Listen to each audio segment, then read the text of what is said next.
Hi friends, എല്ലാവർക്കും നമസ്കാരം. Entertainment കീഴിലേക്ക് എല്ലാവർക്കും സ്വാഗതം.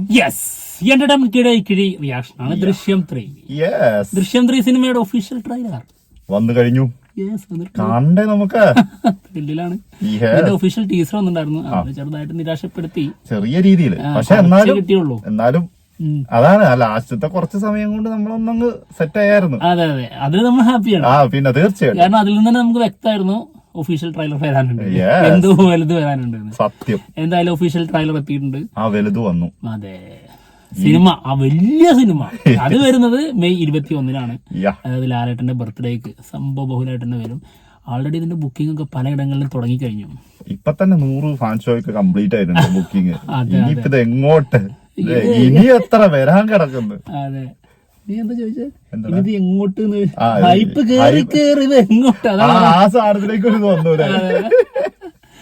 ഓക്കെ, എന്തായാലും ബർത്ത്ഡേക്ക് നമുക്ക് ആഘോഷിക്കാം. പിന്നെന്താ, ദൃശ്യം വെച്ച് ആഘോഷിക്കാം. ലാലേട്ടൻ അവിടെ വീട്ടിൽ ആഘോഷിക്കുമ്പോൾ നമ്മൾ തിയേറ്ററിൽ ആഘോഷിക്കും. നമ്മൾ തിയേറ്ററിൽ ആഘോഷിക്കുമ്പോൾ ലാലേട്ടൻ വീട്ടിൽ ആഘോഷിക്കും.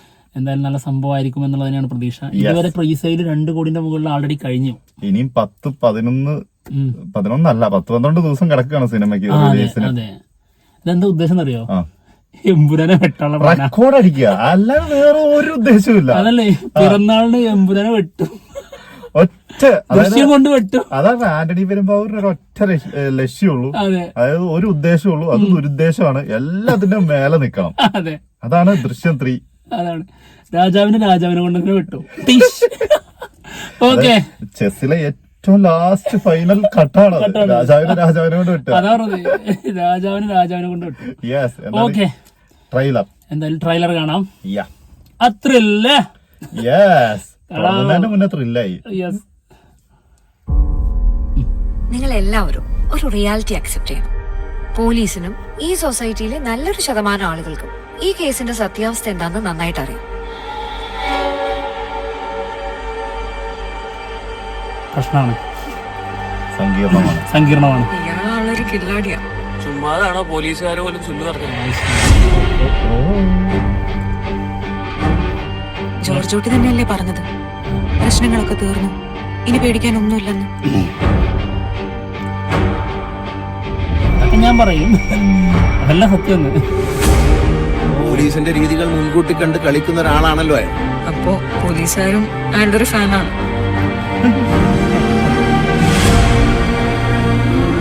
പിന്നെ ജോർജ് കുട്ടി ആളൊരു കുറുക്കനാണ്. മീഡിയ ഉണ്ടോ?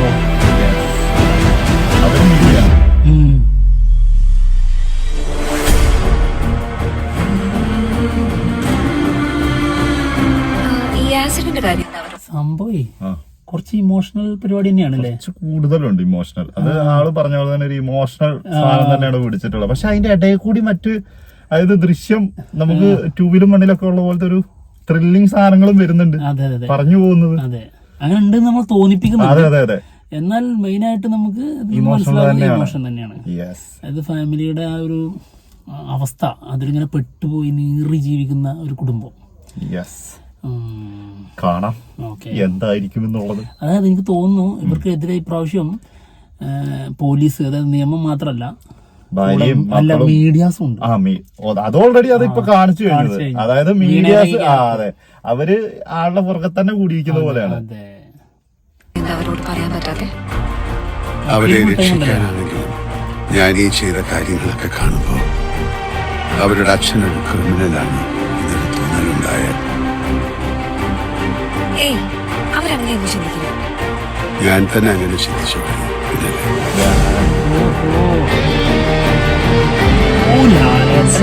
നമ്മുടെ പ്രസക്തി മീഡിയ ഇൻവെസ്റ്റിഗേഷനിലൂടെ ജീവൻ വെച്ച് തെളിയിക്കപ്പെട്ട എന്തോരം കേസുകളുണ്ട് സർ. അവരാരാണെന്ന് മനസ്സിലാക്കാൻ എന്തെങ്കിലും സൂചന തരാം.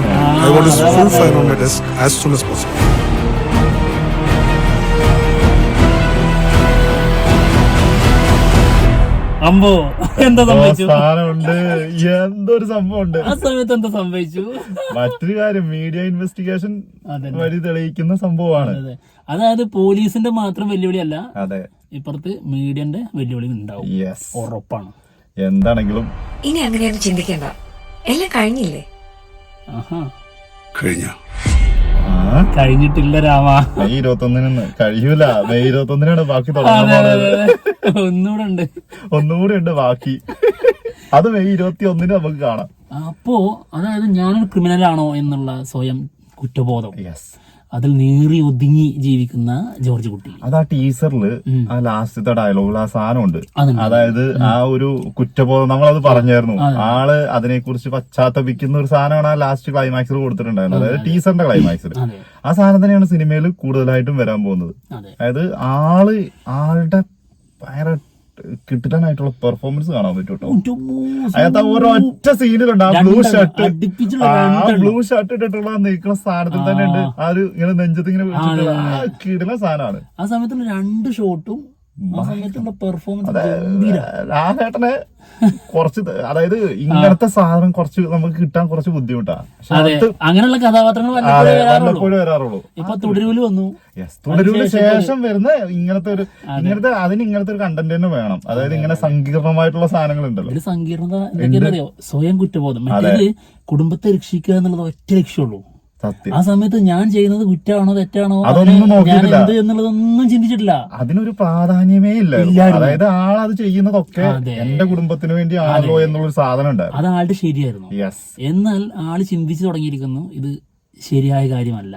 ഇവരൊക്കെ വളർന്നു, അവർക്കും തന്റെ അപ്പൻ ക്രിമിനലാണ് എന്നുള്ള ചിന്ത വന്നാലോ എന്നുള്ള ആ ഒരു പേടിയാണ് ആൾക്ക് ശരിക്കും. പിന്നെ ഈ ആദ്യം പറഞ്ഞ പോലെ തന്നെ ഈ മീഡിയ ഇൻവെസ്റ്റിഗേഷൻ അത് നന്നായിട്ട് ആളെ അലട്ടുന്നുണ്ടാവും ആ ഒരു സംഭവം. അപ്പം അതെല്ലാം കൂടി അവിടെ വരുമ്പോ അപ്പൊ കൂടുതൽ വെല്ലുവിളികളായി. തീർച്ചയായിട്ടും ഒന്ന് ഫാമിലിയിൽ നിന്ന് ഈ ചോദ്യം ഉയർന്നു വന്നിട്ടുണ്ടാവാം, അതിന്റെ ഭാഗമായിരിക്കാം അങ്ങനെയുള്ള ചില സംശയങ്ങളും കാര്യങ്ങളും. പിന്നെ സ്വാഭാവികമായി ആൾക്ക് തോന്നുന്ന സ്വന്തമായിട്ട് വ്യക്തി എന്ന രീതിയിൽ ആൾക്ക് തോന്നുന്ന ചില പ്രശ്നങ്ങൾ അതുണ്ട്. പിന്നെ ഇതേ സമയത്ത് ഇങ്ങനെയൊക്കെയാണെങ്കിലും ആളെന്തായാലും കുടുംബത്തിനെ വിട്ടുള്ള കളി. അതെന്താ ഇത്രയും സാധനം നമ്മൾ ട്രെയിലറിൽ കണ്ടു. ആളുടെ കുറ്റബോധവും ആൾ അനുഭവിക്കുന്ന സങ്കീർണതകളൊക്കെ നമ്മൾ ട്രെയിലറിൽ കാണുന്നുണ്ട്.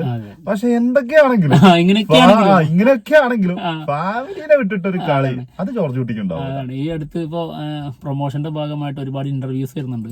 അതിൽ ലാലേട്ടനോട് ചോദിച്ചു ഈ തവണ ജോർജ് കുട്ടി പിടിക്കപ്പെടും, അങ്ങനെയാണെങ്കിൽ എന്തിനാണ് ഇത്രയും കാര്യങ്ങൾ ചെയ്തത് എന്നുള്ള രീതിയിലാണ് ചോദിച്ചത്.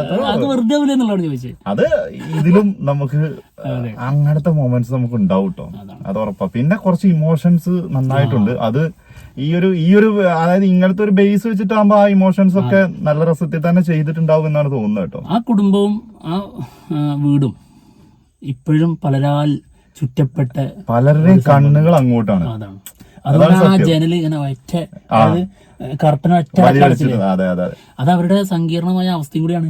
പിന്നെ മറ്റൊരു കാര്യം പറയുന്നുണ്ട്, ഈ മറ്റേ ഗണേഷ് കുമാറിനോട് ചോദിക്കുന്നുണ്ട്, അപ്പൊ പോലീസുകാർ വരെ ഫാൻസ് ആണല്ലേ. ശരിക്കും അതൊരു ഒന്നൊന്നര ചോദ്യം തന്നെയാണ് ഈ ഒരു സിനിമ വെച്ചിട്ട്, അല്ലേ? എന്താണെങ്കിലും ഫാൻസ് കുറച്ച് കൂടുതലാണ്. ഫാൻസ് കുറച്ച് കൂടുതലാണ് ക്ലാസിക് ക്രിമിനലിന് വേണ്ടിയിട്ട്. എന്താണെങ്കിലും ഇത് തിയേറ്ററിൽ കത്താനുള്ള ഒരു 80% ചാൻസും ഉണ്ട് കേട്ടോ. പിന്നെ വേറെ കാര്യമുണ്ട്, ഇതിന്റെ മേക്കിംഗ് ഇങ്ങനെയാണ് അങ്ങനെയൊന്നും ദൃശ്യത്തിനില്ല. ദൃശ്യം എന്താണോ, അതായത് നമ്മൾ കണ്ട ഫസ്റ്റ് എന്താണോ സെക്കൻഡ് എന്താണോ അതേ ബേസിൽ തന്നെ നോക്കിയാൽ മതി. അല്ലാണ്ട് പല ആൾക്കാരും പറയും സീരിയൽ ടൈപ്പാണ്, അത് അങ്ങനത്തെ. അതെ, അതുകൊണ്ടൊന്നും ഈ സിനിമയെ സമീപിച്ചിട്ട് ഒരു കാര്യമില്ല. ജിത്തു ജോസഫ് എന്ന് പറഞ്ഞു കഴിഞ്ഞാൽ സ്റ്റോറി ടെല്ലറാണ്. അതെ, അത് നല്ല വെടിപ്പായിട്ട് അത് ഭയങ്കര കണ്ണഞ്ചിപ്പിക്കുന്ന ദൃശ്യവിസ്മയങ്ങൾ ഒരുക്കിയിട്ടുള്ള ഒരു പരിപാടി ആയിരിക്കൂല. അത് അങ്ങനത്തെ സിനിമ അല്ല തന്നെ. ഇതിന്റെ ബ്യൂട്ടി തന്നെ എങ്ങനെയാണ്. ഇതൊന്ന് മാറ്റി ചിന്തിച്ചു നോക്കി എന്തായിരിക്കും അവസ്ഥ എന്നുള്ളത്. ഇതിനിങ്ങനെ മാരകമായ വമ്പൻ മേക്കി കെട്ടി അല്ല ഞെട്ടിപ്പിക്കുന്ന രീതിയിലുള്ള കളർ ഗ്രേഡിങ് മാറുന്നു. അങ്ങനത്തെ സാധനം ക്യാമറ വർക്കൊക്കെ ഞെട്ടിക്കുന്ന ടൈപ്പ് സാധനമൊക്കെ ആണെങ്കിൽ അങ്ങനെ ഉണ്ടാവും. ഒരിക്കലും അക്സെപ്റ്റ് ചെയ്യാൻ പറ്റില്ല. അതാണ് നമ്മൾ കണ്ടിട്ടുള്ള ദൃശ്യം എന്താണ്, അതിന്റെ മറ്റൊരു കഥ പറയുന്നു, അത്രേ ഉള്ളൂ. എന്താണെങ്കിലും ഗംഭീര സിനിമയാവട്ടെ. May 21 cinema റിലീസിനെത്തുന്നത്. ബാക്കി നമുക്ക് തിയേറ്ററിൽ പാർക്കലാം. എന്തായാലും ഞങ്ങൾ പോവാണ്. മറ്റുള്ള വിശേഷങ്ങളുമായിട്ട് ഉടനെ തന്നെ വരാം. ബൈ.